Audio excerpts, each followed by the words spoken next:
आपल्या सर्वांचे उदगीरकरांचे आणि सर्व पदाधिकाऱ्यांचे आभार मानतो। मित्रांनो, यावेळेस राज्यातले आमचे नेते देवेंद्रजी फडणवीस साहेब असतील, अजितदादा असतील, एकनाथरावजी शिंदे साहेब, महायुतीचं सरकार आपल्या सर्वांच्या सहकार्यामुळे आमच्या लाडक्या बहिणीमुळे आलं आणि मग तिथं आल्यानंतर मग अशा प्रकारचं मंत्रिमंडळ निर्माण केलं। त्यावेळेस सहकार खात्याची जबाबदारी माझ्यावर दिली।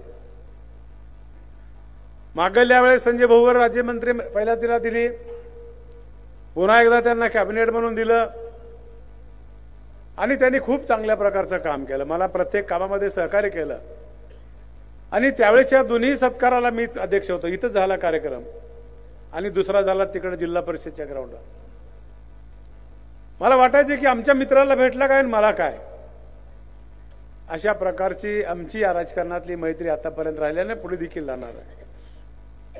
परंतु यावेळेस बघितलं आपण, आज हे सगळं आनंदमय वातावरण, खूप मोठी रिस्क घेतली होती।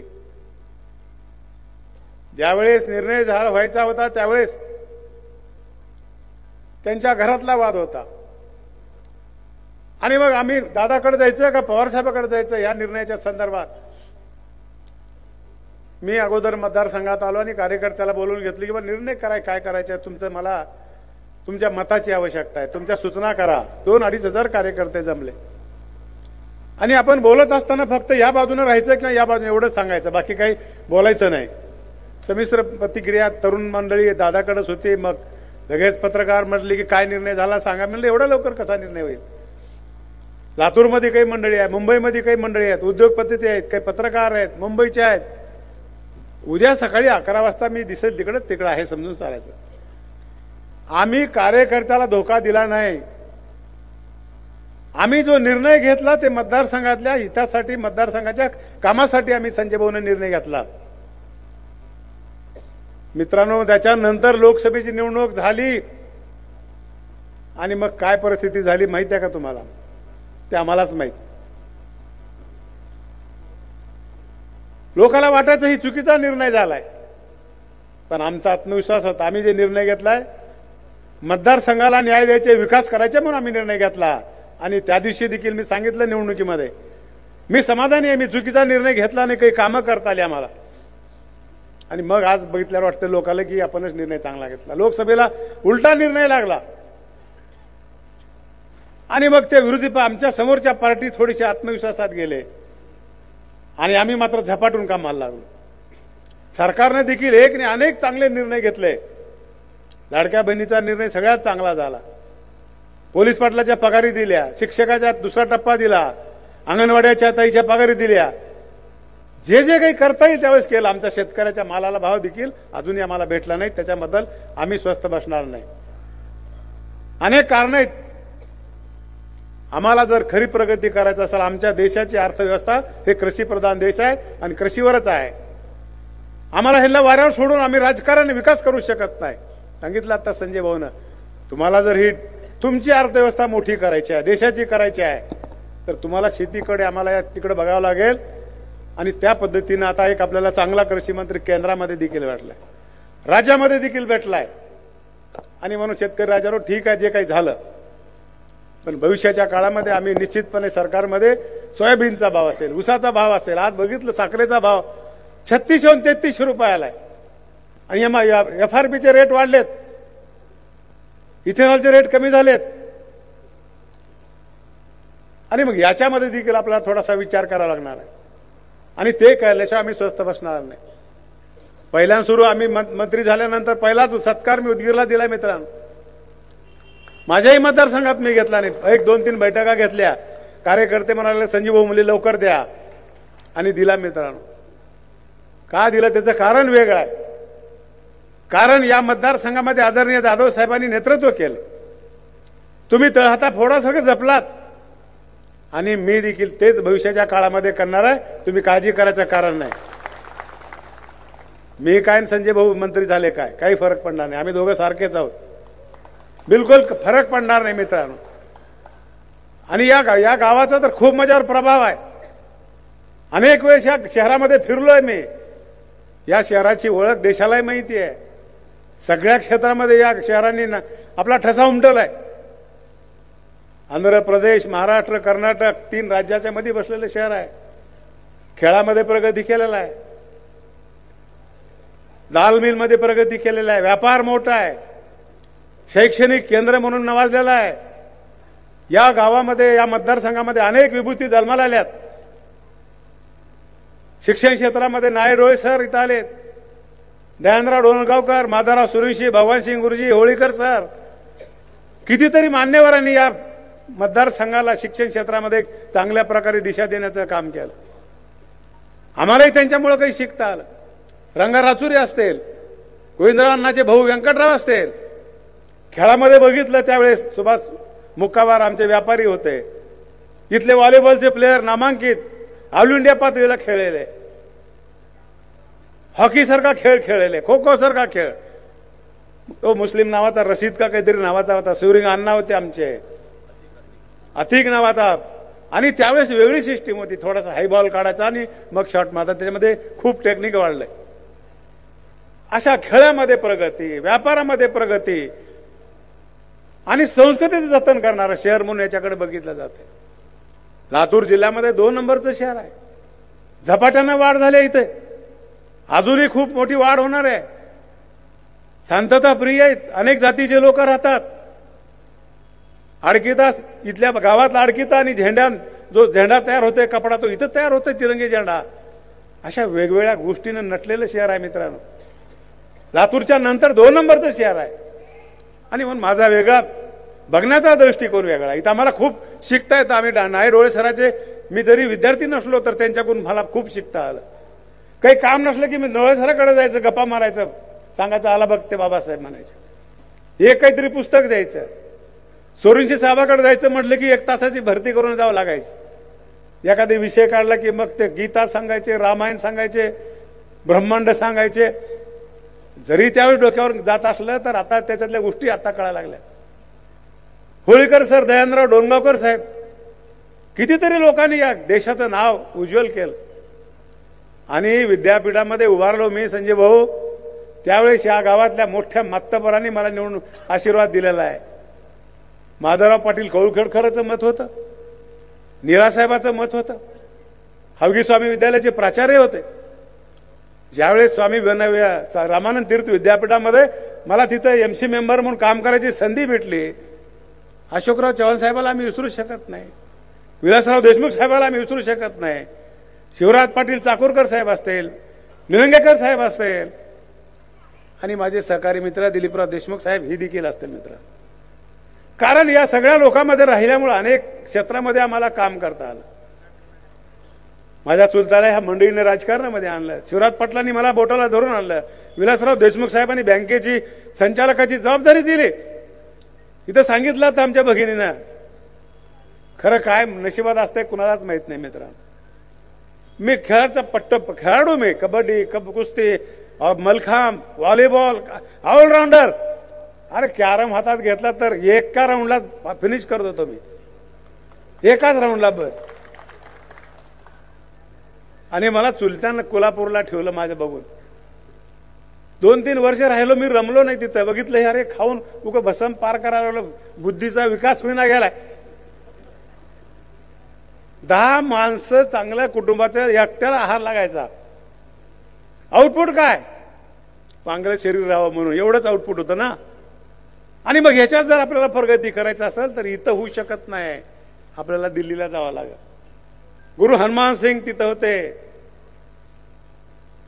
जे सतपाल सिंगचे गुरु होते. नवीन टेक्निक, कबड्डीचं, कुस्तीचं, व्यायाम करायची पद्धत. असे छाट पैलवान, पोट नाही काय नाही. आपल्याकडे आहे जोर काढायचे एवढे मोठे आहे, हातीचं पिल्लू दिसायचं. म्हणजे पैलवानाची व्याख्या त्याला चला ये ना. मोठं जाडजूड दिसलं की काय खात्या घरचं आहे, मोठेपण वाटायचं लोक. आता वेगळा परिणाम झाला, आता छाट रवला आहेत लोक, आहे पोट बीट नाही म्हणलाय. आणि तिथंच मला जायचं होतं. साहेबांनी मला परवानगी दिली, पण मला त्या शाळेत ऍडमिशन भेटलं नाही. कदाचित तिथं जर ऍडमिशन भेटलं असतं तर आज सहकार मंत्री बी झालं नसतं मित्रांनो.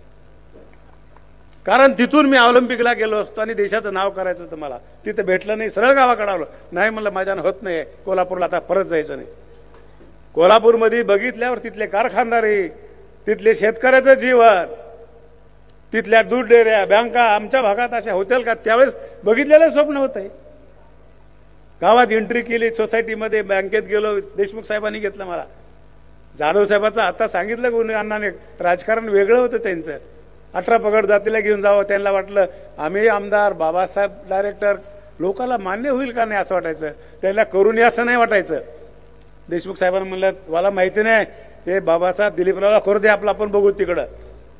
आणि मित्रांनो मग आज बँकेमध्ये गेलो, बँका काढल्या, पतसंस्था काढल्या, शिक्षण संस्था जाधव साहेबांनी गुरुजींनी काढली. ते जबाबदारी माझ्यावर 1000-1500 कर्मचारी भेटले आम्हाला. मी जिल्हा परिषदला 3दा निवडून आलो आणि त्यावेळेस मला खातं मागितलं. कोणतं खातं घ्यायचं, मी आवर्जून घेतलं. मला शिक्षण खातं घ्यायचंय. माझे मित्र सुधाकरराव शिंदे तुमच्या इथे होते, इथे बीडीओ होते. म्हणले अरे तुम्ही खातं शिक्षण कशाला मागू राहिला, बांधकाम घ्या ना म्हणले. शिरूरला आले शिवाजी मानेन आमच्या आळूचे. अरे म्हणले तिथे बांधकाम सभापती घेऊन काय फायदा, काय एक सभा कुठतरी समाज मंदिर बांधल, नाही तर कुठतरी एक शिडीवर बारका पूल बांधल. शिक्षण खातं चालतं बोलतं खातं आहे. प्रत्येक गावात शिक्षक भेटतोय आम्हाला, त्याच्यापासून आम्हाला शिकता येतंय. समाजाला ते सुज्ञ करून सांगतात, समाजाला दिशा देण्याचं काम आहे. ते म्हणले बदलायचंच काम आहे. आता ते तर करावंच लागेल ना. मित्रांनो तिथे गेल्यामुळं मला खूप शिकता आलं. मी लॉ जरी केलो नसलो तर लॉचं बरंच ज्ञान मला तिथून भेटलं. कॉलेज कसं चालवायचं, ऍडमिनिस्ट्रेशन कसं चालवायचं, मजा आली मजा.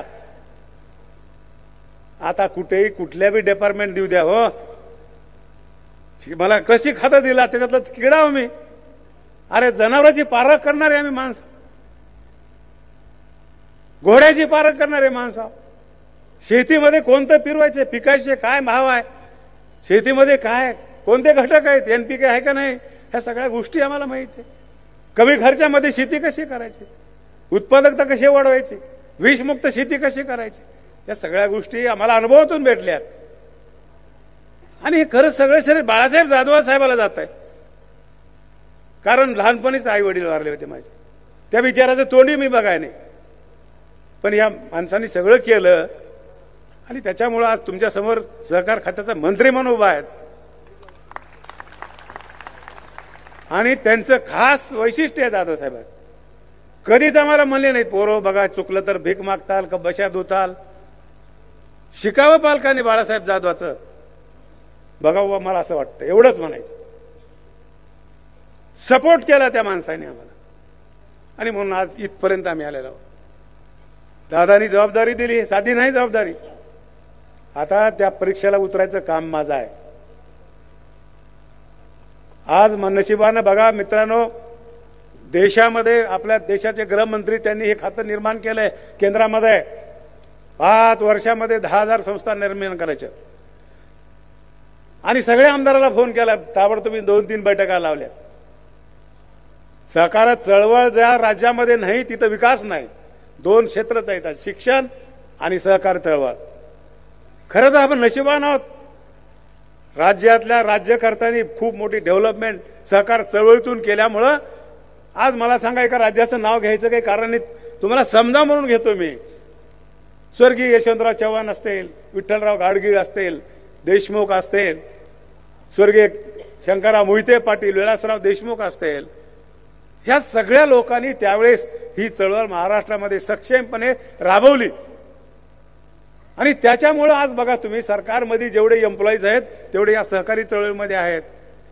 तेच बिहारचं उदाहरण बघा, तिथं तर निसर्गानं मुबलक दिलंय, चांगलं पाणी आहे, माणूस पुरला तर माणूस त्या जमिनीमध्ये उगवल, अशा प्रकारची सुपीक जमीन दिली आहे, खनिज संपत्ती आहे. पण तिथल्या राज्यकर्त्यांनी याच्याकडे लक्ष दिलं नाही. म्हणून उत्तर प्रदेशचे असते, म्हणून बिहारी लोक आपल्याकडे येतात, आपल्याच लोक जात नाहीत. सहकारी चळवळीमध्ये आमच्या शेतकऱ्याला आज कितीतरी मदत झाली. कारखानदारी झाली, सूतगिरण्या झाल्या, दूध डेऱ्या झाल्या. मधल्या काळामध्ये आम्ही आल्यावर इथे दूध डेअरी शंकरराव चव्हाण साहेबांनी दिली. त्यावेळेस कशामुळे दिली की उदगीर आणि अहमदपूर तालुक्यामध्ये डोंगराळ तालुका आहे, इथे दुधाला पोटेन्शियल आहे, पण नाही डेव्हलप झाली. कारण त्यावेळेस सक्षम कार्यकर्ता दुधामध्ये तयार झाला नव्हता. आपल्याकडे त्या मीनवेल त्या काळामध्ये असे चेअरमन निर्माण झाले की दुधाचेच पैसे ते आमच्या लोकांना दिले नाही, कस्टमरला, शेतकऱ्याला. त्यावेळेस पेमेंट आपण शेतकऱ्याला देत होते, त्या दूधवाल्या डेअरीला चेअरमनवाला देत होतो, आणि त्यांनी त्या लोकांना पैसे द्यायला पाहिजे होते. घरचं काहीतरी काम काढायचा, त्या लोकांना पैसे जायचे नाहीत, आणि मग त्याच्यामुळे त्याला फीड मिळायचं नाही, त्याचं काम बघायचं नाही, वैरण भेटायचे नाही, त्याच्यामुळे सगळ्या डेअऱ्या फेल गेल्या. विश्वासार्हता आमची त्या काळामध्ये गमावल्यामुळे आपल्याकडे आज दूध डेअरी आपल्याकडे आहेत. बघा पश्चिम महाराष्ट्रामध्ये अकलूजला बघा, नगरला बघा, कोल्हापूरला बघा, इंदापूरला बघा. सगळ्यात मोठं काम, पैसे देणारा उद्योग, सगळ्यात नोकरीपेक्षा लवकर 10 दिवसाला कुठल्या व्यवसायात पैसे मिळतात सांगा. आज तसं नाही आहे. संजय भाऊ डेअरी देखील आम्ही अहमदपुरात सुरू केली आहे. आज 22,000 लिटर दूध आहे. फक्त अहमदपूर तालुका, पालमचे काही तिकडे लोहा, थोडं सेंटर पॉईंट बघून आपल्याला कलेक्शन करावं लागतंय. चाकूर तालुक्यात येणार आहात आम्ही, तिथं आम्हाला वेगळी बीएमसी बसवावं लागेल. पण आज काय सिस्टीम झाली आहे की आज जो कलेक्शन करणार आहे त्याला फक्त कमिशन जात आहे, आणि ज्याचं दूध आहे त्याला डायरेक्ट त्याच्या अकाउंटवर पैसे जातात. आज सरकारने जरी निर्णय घेतला असला लाडक्या बहिणीचा, तर त्याच्या अगोदर आम्ही निर्णय घेतलाय. सरकारने लाडक्या बहिणीचा निर्णय घेण्यामागे खूप मोठं राजकारण आहे. अरे आपल्या बरोबरचे देश आपल्यापेक्षा प्रगती का केली? त्या देशाने महिलाला संधी दिली. सावित्रीबाई फुलेचं खरं आपलं खूप मोठी देणगी आहे आपल्याला, आणि म्हणून 50% ताकद आपण घरात दामून ठेवली. का 2 दशकामध्ये संधी भेटली या महिलांना. पहिल्याच्या महिला नशिबान, दुर्दैव नशीब होतं, खायला भेटत नव्हतं. पोराला म्हणजे घरचा दिवा लावणार आहे, दूध, चांगलं काम, उरलं तर खायला मिळायचं. व्यासपीठावर बसलेला भगिनी आज नशिबाना तुम्ही. ह्या 2 दशकामध्ये तर सरस्वतीने, निरंजने तुमचं स्वागत करायसाठी ताट तुमचं ओवळलंय, आणि तुम्ही हम किसीचे कम नाही. सगळ्या क्षेत्रात आज महिलांनी आघाडी घेतली आहे. शिक्षणामध्ये घेतले, खेळामध्ये घेतले. अरे कुस्तीचं स्वर्णपदक महिलांनी दिलं. पुरुषांनो, पोरांनो जागे व्हा, आता दिवस लय वाईट आलेत रे. कबड्डी खेळ त्याच खेळल्यात, कुस्ती तेच खेळल्यात, अभ्यासात तेच, राजकारणात तेच. मी कधी कधी उदाहरण सांगतोय, आमच्या काळामध्ये माझ्या मालकीनला बघायला मी गेलो. सांगितलं, माझा एक मित्र होता. मी म्हणला, अरे आपल्यावर हुशार असेल तर आपल्यालाच काहीतरी विचारलं रे पोरगी. का विचारायचं पोरगीला ना प्रश्न? ती बबुडी आहे का, मुखी आहे का, एवढं विचारायचं काही कारण नव्हतं. विचारलं, बाई काय नाव आहे, बापाचं नाव काय, काय शिकली, एवढंच. चल गपची बसू, दुसरं काहीतरी विचारलं. आता उलट झालंय. आता पोरगी पोराला बघायला आणि पोरगा असं बसून बसायला बांग पाडून. काय येतंय तुला सांग? कम्प्युटर येतंय का, बीएसएल येतंय का? मग तुला करून घे ना. घेतं फाशी जाऊन कुठं. काय झालं? एकतर्फी प्रेम असलं राहतो रे. काहीतरी कर्तृत्व करून दाखवा. चॉईस आहे आता. म्हणून पोरायची काळजी वाटायला तुमचं झालंय का लग्न राहिले? हा विनोद नाही, विनोद नाही. मग आता खरं आहे, दिवस खूप बदलले सगळे. अरे एका कुस्तीला मी गेलो, पोरगी पोरासंग कुस्ती खेळू आली, आणि त्या पोराला पाडली. एवढा मान खाली घालून घरला आलो. अरे उचलून डोसक्यावर टाकली त्या पोरी. याच्यापेक्षा वाईट आता काही नाही बाबा. मला ग्रंथात लिहिलंय, आता असे काही दिवस येतील तुम्ही कल्पना करणार नाही. हे ज्ञानेश्वरीमध्ये लिहिलंय मित्र. कल्पना न केली. पेपर आल्यावर कधी कधी मला वाचा वाटत नाही. खरं सांगते मी थोडासा आध्यात्मिक आहे पाटील साहेब. अरे झालं एखादी घटना घडली असेल तर त्याला कशाला एवढा भाव दिलेला तुम्ही? काय पेपरला काल बातम्या, आईनं म्हणले अभ्यास कर, म्हणले की आईलाच मारून टाकलं. ते बघा बातमी आहे का? काय किती विषण्ण झालं, काय डोकं बद्ध झालं, काय माणुसकी आहे? वागायचं कसं मला सांग बरं. धाडशी दरोडा. पहिले दरोडे चिठ्ठी राहायचे, डिटोरेच्या वाड्यावर दरोडा घालायचे म्हणून चिखलीला, आणि मग वाजत गाजत येऊन दरोडा घालायचे. पण आगाव गोष्ट नाही करायचे. नीतिमत्ता होती दरोड्यामध्ये. घरामध्ये कुणाला थुत्रीत मारायचे नाही, बाईकडे ढुकून बघत नव्हते. पण आज बघितल्यावर ऐकल्यावर काय पद्धत आहे का? अरे तुम्हाला काय पाहिजे? आम्हाला तुम्हाला आमची संपत्ती, सोनं पाहिजे, पैसे. तुम्ही महिलावर हात उचलता. कसले डाकू रे, कसले चोर तुम्ही? चुकीचं आहे सगळं समाजामध्ये. कसलं शिक्षण आहे? आम्हाला शिक्षणात बदल करायचे आहे. पालकांनो शिक्षण, पोरांनो बालकांनो पोराच्या मनावर शिक्षण शिकवा तुम्ही. उगा लादू नका पोराला. संजय भाऊ कार्यक्रम घेऊत आपण अहमदपूरला एक मी घेतो. मे महिन्यामध्ये सगळ्या पालकांनी शिक्षकांनी विद्यार्थ्यांनी आलं पाहिजे आणि मुलं 8वी पासून आले पाहिजेत. मुलाची चॉईस असली पाहिजे. काय त्याला कशात इंटरेस्ट आहे, खऱ्या बापाचं कर्तव्य ते आहे. त्याचा बुद्ध्यांक काय, त्याची आवड काय, त्याची आवड बघा, त्याची बुद्धी बघा आणि आपली आर्थिक परिस्थिती आणि त्याला ज्याची आवड आहे त्याच्या पाठीमागं वडील म्हणून खंबीरपणे उभा राहा. कोण म्हणलं डॉक्टर इंजिनियर तहसीलदारच काही नाव कमवू शकते, पैसे कमवू शकते? खेळामध्ये चांगला असला त्याच्या मागं बाप म्हणून तुम्ही खंबीर उभा राहा. पेंटिंग करत असेल त्याच्या पाठीमागं उभा राहा. माझ्या गावामध्ये गायकवाडाची मुलगी आहे नागठाण्याची. मी गेलो, तिने कॅमेऱ्यात फोटो काढली. 2 महिन्याला फोटो कॅमेऱ्यामध्ये काही कमी झाला असेल. तिला म्हणलं बेटा तुझी इंटरेस्ट ह्याच्यात आहे का सांग. तिला पुण्याला नेऊन ठेवलंय मी आता. ह्याला म्हणतेत राजकारण. 90,000 मतं घेण्यापेक्षा भाऊ मतदारसंघात फिरताना बघा तुम्ही. तुमचं लोकांनी कौतुक केलंय, तुम्ही चांगलं खूप काम केलंय. पण अशा प्रकारचे लोक तुम्ही हुडकून काढा. गरजू लोकांना मदत करा. पोरांनो पैसे कमवा, कष्टानं कमवा, मजा वेगळी आहे. तुम्हाला कुठं धाड घालायची गरज नाही. पाटील मला घेऊन चला कोणाच्या घरला, ह्याच्यात कसला माल आहे मी सांगतो तुम्हाला. अरे कष्टाच्या पैशाचा वास वेगळाच येत आहे हो. कमळाला पैसे ठेवलेले, कुरकुल्यात ठेवलेले, वास नोटाचा वेगळाच येत आहे. सावकारला कळते बघा कुठं माल आहे. सावकाराला मलाच कळते. मजा वेगळी आहे त्याची. आनंदी जीवन जगा ना. पोराला चांगलं शिक्षण द्या. करायचं आम्हाला प्रयत्न करूत आपण सगळ्या गोष्टीमध्ये करू. एवढी मोठी संधी संजय भाऊला आम्हाला दिली. आणि कुठं फक्त आपल्या मतदारसंघापुरतं नाही आम्हाला करायचं. अरे खुर्ची कशासाठी दिलाय? लोकांना असं वाटतं की येणारा काय मागते का? अरे द्यायला बसले, द्या ना तुम्ही लोकांना. देणे में जो आनंद है लेने में नहीं है. देत राहा काय असेल ते. असं आकडून जर बसलो खुर्चीला धरून तर काय मजा येणार. आज शेतीमध्ये आम्हाला अनेक चांगले, मला फेडरेशनला दिलं. मला अजून 2 वर्ष 3 वर्ष भेटला असतं तर दाखवलं असतो काय. अनेक प्रयोग केले आम्ही फेडरेशनला. चायना बरोबर बरोबरी करायचं. चायना 350 अटेम्प्ट मध्ये पुढे आहे. आज सगळ्यात मोठा प्रश्न पाटील साहेब अन्नधान्यानं स्वयंपूर्ण झाला होता. आम्हाला विषमुक्त शेती करायची आहे. गावात गेलं की प्रत्येक 2-3 म्हणतात काय झालंय, कॅन्सर झालाय. काहीच नाही, काही खात नाही, निस्वार्थ, कसलंच व्यसन नाही, दारू नाही, तंबाखू नाही, काही कॅन्सर झालाय. काय कारण आहे? हे पेस्टिसाइड खतं मारायला लागलो, केमिकल. आंबे आम्ही आयुष्यात कधी बघितले नव्हते एवढे पिवळे. केळी बघितली आम्ही भट्टीची. केळीची मजा वेगळी. खावं का नाही भीती वाटायला लागल्या बाजारात. दुधामधली काय परिस्थिती. आज देशामध्ये दूध किती निर्माण होत आहे आणि देशाची रिक्वायरमेंट काय, खूप गॅप आहे. कुठून येतं एवढं दूध ते आपल्याला सगळ्याला लक्षात येत. अशा प्रकारचे आम्हाला शेतीमध्ये करायचे आहे. शेतीमध्ये काही छोटा उद्योग नाही आहे. एका गावामध्ये एवढे लोक शेतीत कामाला लागतात. सरकारने आम्ही त्यांना सहकार्य करूत. आम्हाला नवीन तंत्रज्ञान वापरू. तंत्रज्ञान वापरणं म्हणजे काय, तिथं माणसाला कामावर कमी करणं नाही आहे. यांत्रिकीकरण हे परफेक्टनेस काम होतं. तिथे कटिंग करेक्ट होते, लागवड चांगली होते. त्याला जे प्रोग्राम दिला ते प्रोग्राम होते. माणसाला कामाला लावायचं नाही असं नाही. आणि कौशल्यावर आधारित शिक्षण म्हणजे काय, आमच्या सुताराचं काम, लोहाराचं काम, त्या लोकांचं काम शिकणं म्हणजे कौशल्य नाही. कॉम्प्युटर आहे, नवीन व्यवसाय आलेत, नवीन तंत्रज्ञान आलंय, त्या गोष्टी शिकणं म्हणजे आम्हाला कौशल्य आहे. आज सरकारने काय आपल्यासाठी कमी केलंय का? किती महाविद्यालयामध्ये मला सांगा हे दिलेत आपल्याला.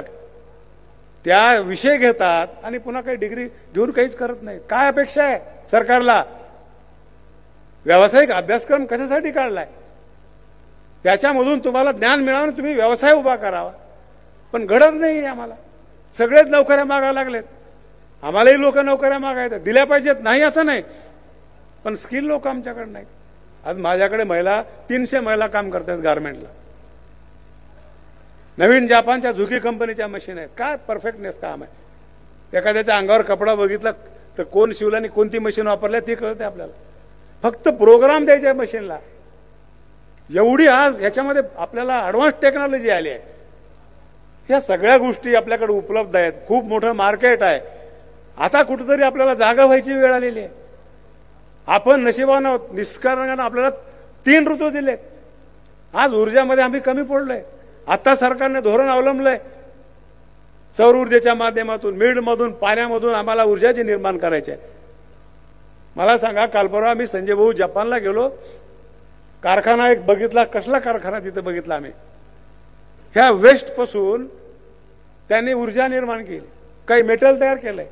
सेम कारखाना, साखर फॅक्टरी सारखा. कारखान्यात गेलं तर वास नाही कधी. त्या जे डम्पिंगच्या गाड्या आहेत ना, गाड्या जळून गेल्या तर आपल्याकडे लक्झरी देखील त्याच्यासमोर झक मारते, एवढ्या क्लीन स्वच्छ आहे. ही डम्पिंगची गाडी वाटत नाही. तिथं आता उलट शॉर्टेज आहे डम्पिंगचं. 1100 कोटीचा तो कारखाना होता. आज आपल्याकडे बघितलं मुंबईला ते डम्पिंगचे तर असे डोंगराच्या डोंगर आहेत. मग का आम्ही नगरपालिका, महानगरपालिका अनेक ठिकाणी राबवलेत फेपू, त्याच्यामधून काही खत निर्माण केलाय, गांडुळाचा खत निर्माण केलाय. मग आमच्याकडे का फेल व्हायला, चुकीचे माणसं बसवायला. आपण तुम्हाला राजकारण करायचं आहे, व्यापार करायचा आहे आणि व्यावसायिक करायचे आहे. त्याच्या गुणवत्ते जर तुम्ही नाही घेतलं तर मग हीच होणार आहे. सोयरा बघून घेतलो तर तीच होणार आहे. त्याची कुवत बघून, मेरिट, इलेक्टिव्ह मेरिट बघून जर केलो तर हेच होतं. या निवडणुकीमध्ये पाटील साहेब 17 निवडणुका लढला मी आतापर्यंत. 17 जिल्हा परिषदच्या, जिल्हा बँकेच्या, विद्यापीठाच्या, आमदारकीच्या 17 निवडणुका लढवल्या. काय प्रचार होता आमच्या लोकांचा. कम्युनल प्रचार करायला लागले. ओबीसीचं वातावरण खराब केले आमच्या लोकांनी. पण नाही, मतदारांनी दाद दिली. 72 मतदार आहेत माझ्या मतदारसंघात. उगा मतदान देत नाहीत कोणालाही. भाऊ तुम्हाला 90,000 दिले, तिथं सोपं आहे. तुमच्यापेक्षा निलंग्यात अजून सोपं आहे. औषध तर त्याच्यावर सोपं आहे. आमच्याकडे लई अवघड आहे. 30,000 म्हणजे तुमच्या 1.5 लाखाच्या पुढे यावं मी.